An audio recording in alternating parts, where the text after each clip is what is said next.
Comenzamos en la vieja fortaleza de Villanueva del Río, junto a la iglesia de Santiago el Mayor, antigua mezquita. Bajo este suelo se ha prospectado un dolmen. Aquí se refugió Quevedo cuando regresó de Italia al servicio del duque de Osuna. Estamos en pleno valle del Guadalquivir y el aire de la mañana es fresco. Nos detenemos un momento en la vieja escuela de Villanueva del Río y Minas, hoy sede municipal, para tomar la senda de la desconocida Munigua.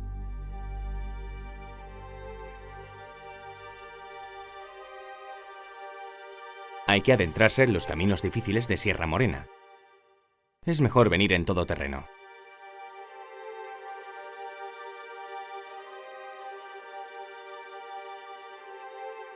El mineral del cobre fue fundamental para Roma. Se estima que más del 90% del cobre que utilizó Roma a lo largo de su historia fue extraído en la península ibérica. La mina más importante fue Río Tinto, pero existen otras muy singulares e igualmente importantes. Hoy visitaremos una de ellas, Munigua, situada en las estribaciones de Sierra Morena, muy cerca de la actual Villanueva del Río y Minas. Podemos observar sobre la loma los contrafuertes sobre los cuales se asienta el santuario y los templos de la ciudad que hoy visitaremos. El metal resultaba del todo fundamental para la grandeza de Roma, que consideró su extracción y control como una actividad estratégica. Hispania destacaba por su ancestral riqueza minera, especialmente las antiquísimas minas de Sierra Morena, ya horadadas en los tiempos tartésicos. 2000 años después, siguen explotándose en muchos filones de época romana, en lo que hoy conocemos como faja pirítica. Las entrañas de Sierra Morena eran ricas en cobre, hierro, plata y oro, los metales más deseados por la gran urbe. Por eso, junto a las minas más productivas, nacieron grandes instalaciones para procesar el metal. Se generó entonces un urbanismo minero, fruto de la necesidad de cobijar a picadores, fundidores y tratantes. Una de las más peculiares por la desproporción de sus santuarios con el caserío es Munigua, también conocida como el Castillo de Mulva. Su silueta emerge imponente entre una vasta y hermosa dehesa de encinas y alcornoques. Es sobrecogedor contemplarla en la distancia. Dicen que Munigua es el secreto mejor guardado de Andalucía. Thomas Schattner, del Instituto Arqueológico Alemán, va a ser nuestro cicerone en la visita. El instituto lleva trabajando en este yacimiento desde los años 50 del siglo pasado. Thomas nos da las primeras claves de Munigua. Munigua empieza en el siglo IV a.C. con un hábitat aquí encima de la colina municipal. En las laderas hay muy bien documentados hornos de fundición de cobre. Ese cobre no se ganaba aquí en la misma Munigua, sino en unas minas aquí muy cercanas a una distancia de 1, 2, 3, 4, 5 kilómetros. Munigua ya en ese momento funciona de elemento capitalizador para ese mineral. Hasta los años 50 después de Cristo, la minería de cobre funciona. Pero a partir de ese momento estamos observando muy claramente el agotamiento. Si no hubieran encontrado minas de hierro en el territorio de Munigua en aquel entonces, seguramente Munigua, como muchas otras ciudades también, se hubiera muerto. El durísimo trabajo de las minas era realizado por esclavos. Muchos morían muy jóvenes, pero algunos lograban la libertad y después el éxito. En las ciudades mineras se movía el dinero y por tanto también las posibilidades, y posibilidades no solo económicas, sino también personales. Y este templete a Mercurio nos habla de un bello ejemplo de una historia de una persona, Ferronius, como se dice en este ara. Ferronius fue un esclavo que probablemente trabajaría en las minas, un trabajo muy esforzado, muy duro, pero cuya inteligencia y capacidad de trabajo hizo que al final se ganara la confianza de sus amos y fuera liberado. Se convirtió en un liberto que además después hizo fortuna y como agradecimiento donó este templo a la ciudad de Munigua y además lo donó en un sitio muy singular, en pleno foro, junto a las esculturas de los principales emperadores, y junto al templo aparece otra curiosidad que es digno de destacar y que, en fin, intriga mucho a los arqueólogos. Es esta especie de altar que aparece superpuesto sobre los elementos antiguos del foro. ¿Qué es? Un altar de sacrificio indígena una vez finalizado, ¿verdad?, pues el periodo romano, quizá un altar donde se ponían esvotos y velas para alguna deidad. Podemos figurarnos el duro trabajo de Ferronius y otros tantos esclavos. Pero, ¿cómo extraían el metal? ¿Cómo eran las minas de Munigua?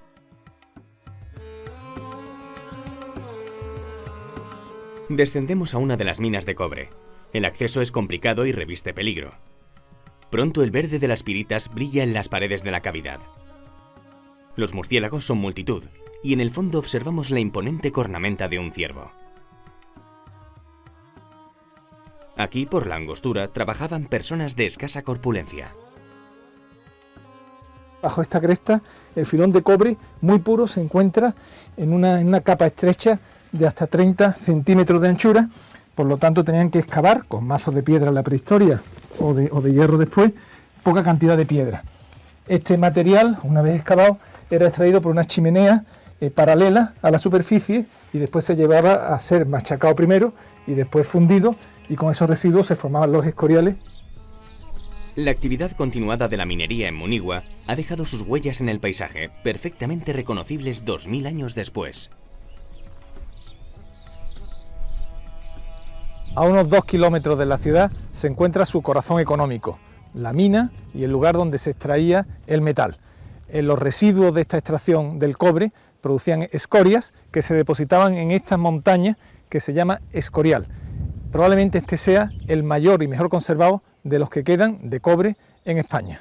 Para que nos hagamos una idea, tiene una extensión que ocupa algo más de un campo de fútbol y una altura de 10 metros. Este monte de residuos mineros fue el fruto de toda la actividad extractiva de los habitantes de Munigua durante 2 siglos. La extraordinaria riqueza del cobre de la mina permitía que los procesos de extracción fueran muy simples, basados en una fundición rudimentaria en hornos efímeros.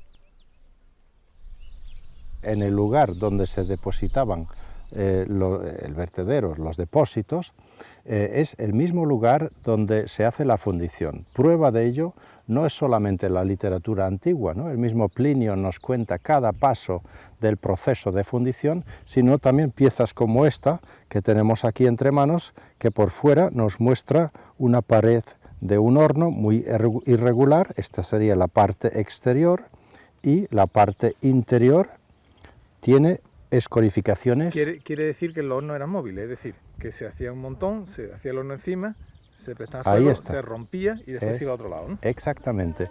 Podemos imaginar el altísimo precio que alcanzó el cobre durante el periodo imperial. Minas muy pequeñas para la escala actual permitieron la actividad de Munigua durante varios siglos. El urbanismo de Munigua es singular, organizado en terrazas en las que se combinan estructuras civiles como el foro y las termas. Destacan sobre todas las edificaciones los santuarios y templos. Munigua aparentemente tiene las formas perfectamente romanas. El santuario de terrazas donde nos encontramos, el templo de Podio, el foro, aparentemente es perfectamente romano. Pero si preguntamos a los contenidos que estas arquitecturas tenían, vemos que en algún u otro caso, muy claramente, rasgos de las poblaciones anteriores, es decir, de los ibéricos, de los turdetanos. Una ciudad singular perfectamente integrada en el paisaje que la rodea. Hay que saber que normalmente las ciudades romanas, las 400 ciudades que Roma instala y funda ex novo, es decir, en un sitio donde anteriormente no había nada, que la mayor parte de esas ciudades se fundan en las planicies. Munigua ya allí tiene una anomalía en el hecho de que está encima de una pequeña colina, que es esta donde estamos con el santuario de terrazas, cuyo eje central, ya que es una arquitectura simétrica, cuyo eje central sobrepasa, sale de la cela, de la imagen del culto de la cela, sale, atraviesa el edificio y sale al paisaje, y el mismo paisaje refleja esa simetría total que el edificio tiene en izquierdas y derechas, en la medida que la parte izquierda del paisaje se corresponde muy bien con la parte derecha. Es decir, el paisaje responde en cierta medida a la arquitectura en su simetría. En la parte más elevada de la ciudad se encuentran los templos mayores, a los que acudirían fieles de todos los alrededores. Se hacían sacrificios rituales con cerdos, vacas y ovejas. Pero junto a la liturgia oficial, el mundo romano supo asimilar las deidades de la población indígena, que levantaba templos a sus dioses ancestrales en el mismo foro. Dentro del recinto amurallado, apenas pudieron edificarse unas 20 casas principales.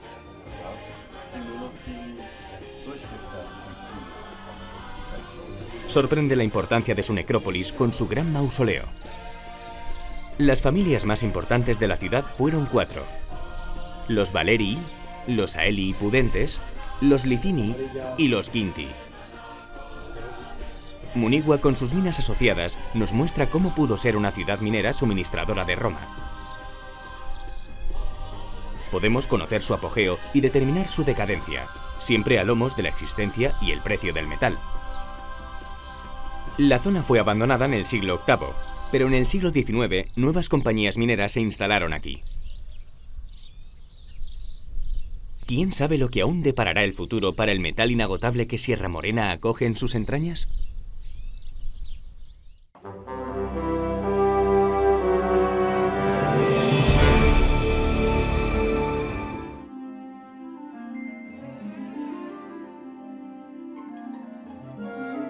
Un espeleotema es una formación dentro de una cavidad, de una cueva. La palabra, de origen griego, se refiere a los depósitos que se forman dentro de las cavidades. Por ejemplo, las estalactitas y estalagmitas son espeleotemas. También lo son las columnas, las coladas y los gurst.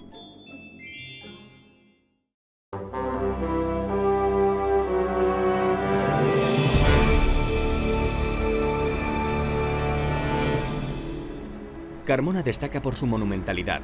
Es una de esas ciudades andaluzas con sabor clásico. Está habitada desde hace siglos, al menos desde la época tartésica, y hoy vamos a acercarnos a su magnífica necrópolis romana. Nos dirigimos a un lugar que ha sido la tierra destinada a los muertos desde hace miles de años. La arqueología y la muerte siempre van cogidas de la mano. Gran parte del conocimiento arqueológico tiene que ver con la cultura de la muerte de cada época. Los ajuares de las tumbas, el modo de enterramiento, la monumentalidad de las necrópolis son elementos que nos ayudan a comprender mejor una cultura desaparecida. En la necrópolis de Carmona se están encargando de que los más pequeños tengan una primera experiencia con la cultura de la muerte. De los 40.000 visitantes anuales, 25.000 son niños. No resulta sencillo que un niño de corta edad comprenda la muerte. Para ello, aquí han desarrollado un teatro festivo en el que los pequeños participan en una ceremonia de enterramiento romana. Se dan los papeles de la función, desde el finado a las plañideras y los músicos. Se reparten joyas ficticias para el ajuar y al final toda la comitiva arranca en procesión hacia las tumbas. La medida es buena, tiene sus efectos, ya que muchos de los pequeños que asisten a esta actividad retornan luego con sus padres.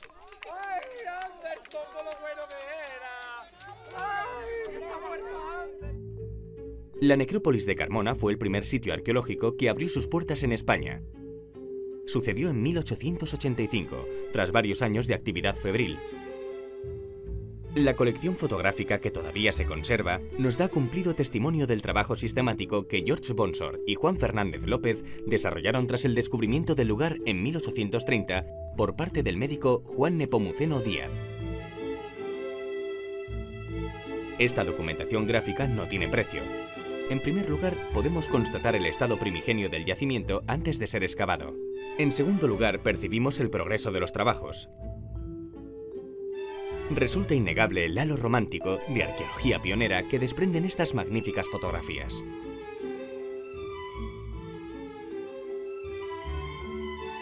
Su valor histórico y sociológico es muy alto.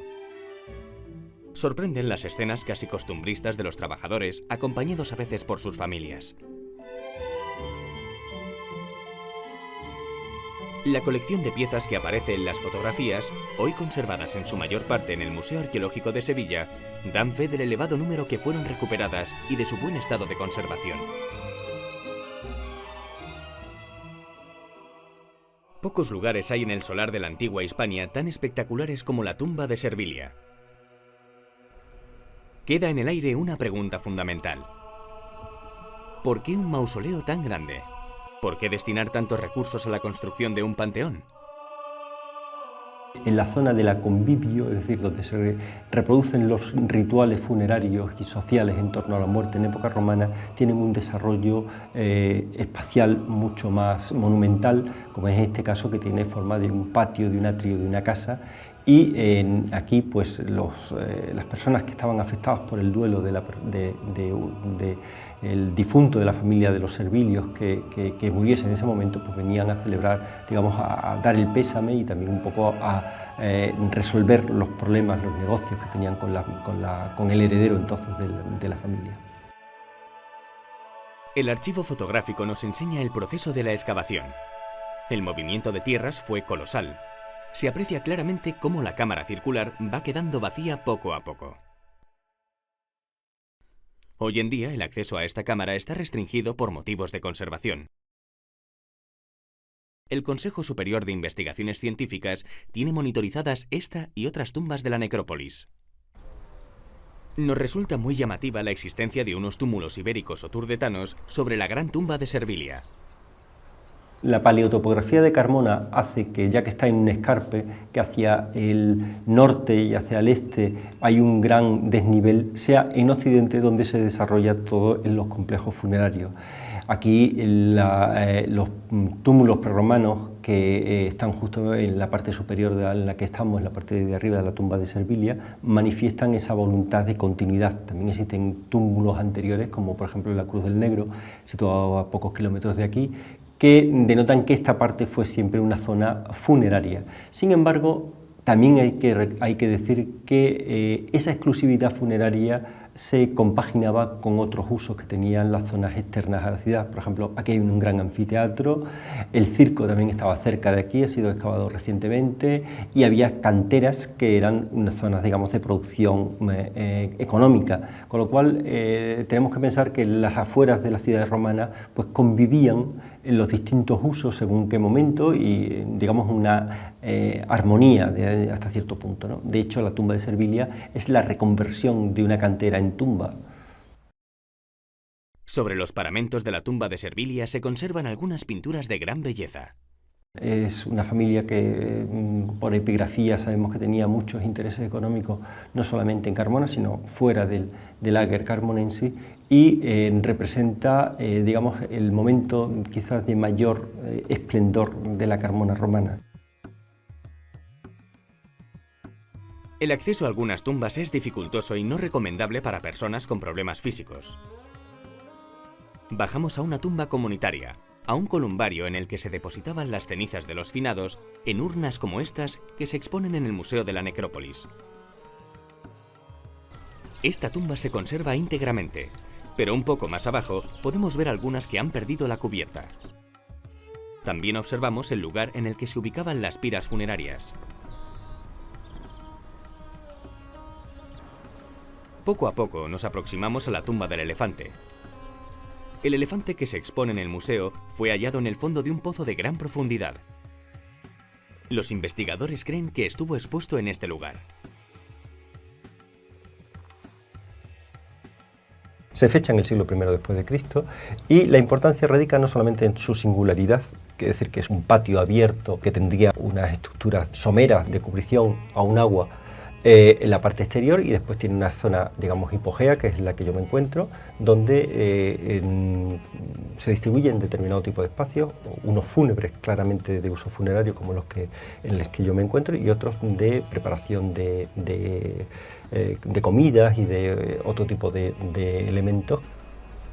La tumba del elefante plantea un problema de interpretación, ya que algunos autores afirman que era un santuario dedicado a Cibeles o a Mitra. En el siglo I después de Cristo se eclosionan una serie de religiones de carácter mistérico que tienen, frente a la religión oficial, tienen el simbolismo especial de hablar de la otra vida y de la resurrección y demás, tienen, digamos, esa función social. Entonces, pues, aparece pues, la religión de los dioses Atis y Cibeles tienen esa misma función y tal. Y el Mitraeum sería el lugar donde se desarrolla digamos, el culto a Mitra. La base fundamental de esa interpretación es que la sala principal, que es la que está a mi derecha, tiene un óculo y ese óculo apunta hacia una constelación especial de Tauro que está relacionada con el culto mitraico. Nosotros pensamos, sin embargo, que nos encontramos ante una tumba de carácter familiar, singular, sin duda, pero que entra dentro del tipo habitual de tumbas que encontramos en época romana.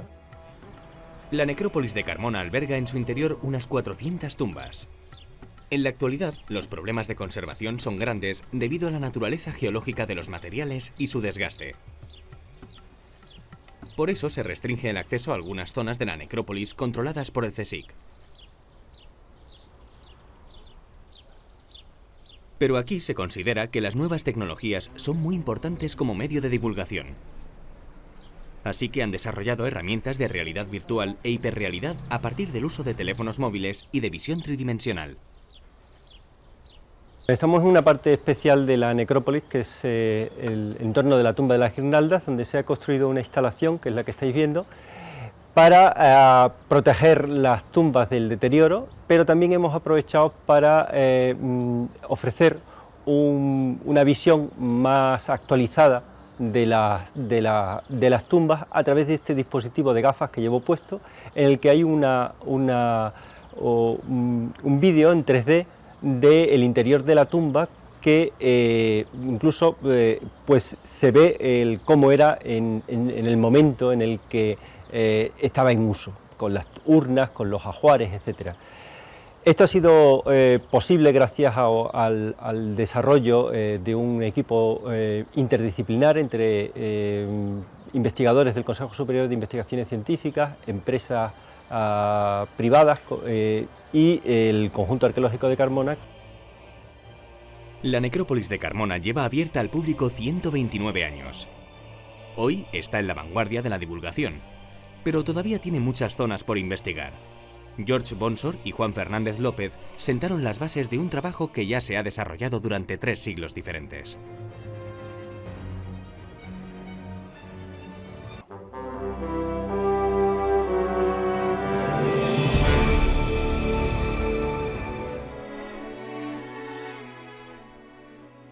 El 7 de marzo de 2012 se reabrió la sede madrileña del Instituto Arqueológico Alemán.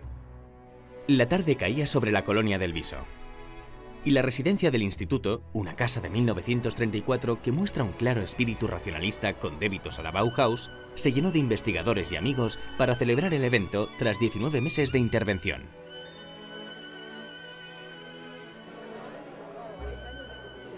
La directora del Instituto de Madrid, Dirce Marcholi, fue la maestra de ceremonias. Dio paso sucesivamente al embajador de Alemania en España, don Reinhard Silberberg.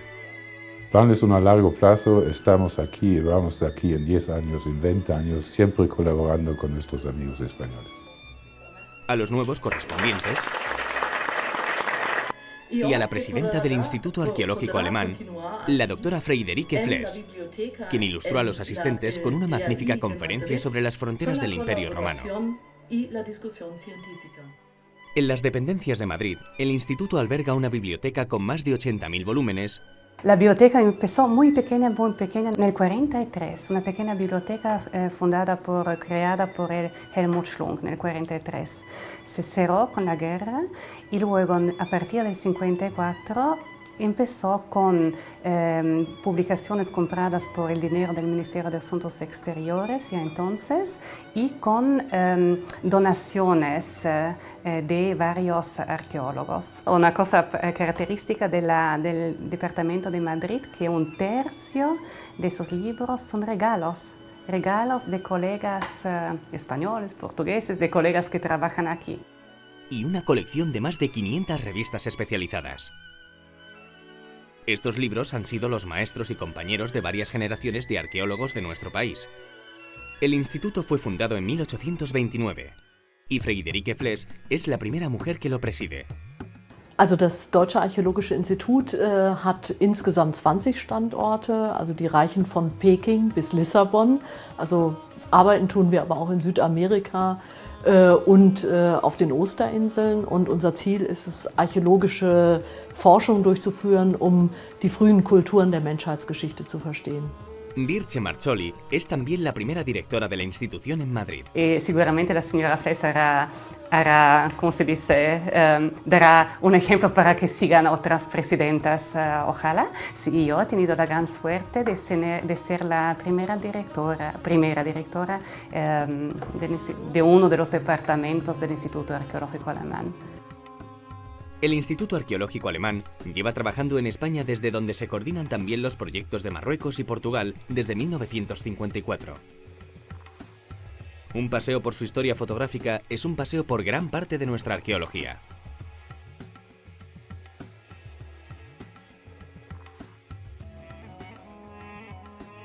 Pero la institución es un organismo vivo, pujante, y actualmente trabajan en varios proyectos de excavación en España, Portugal y Marruecos.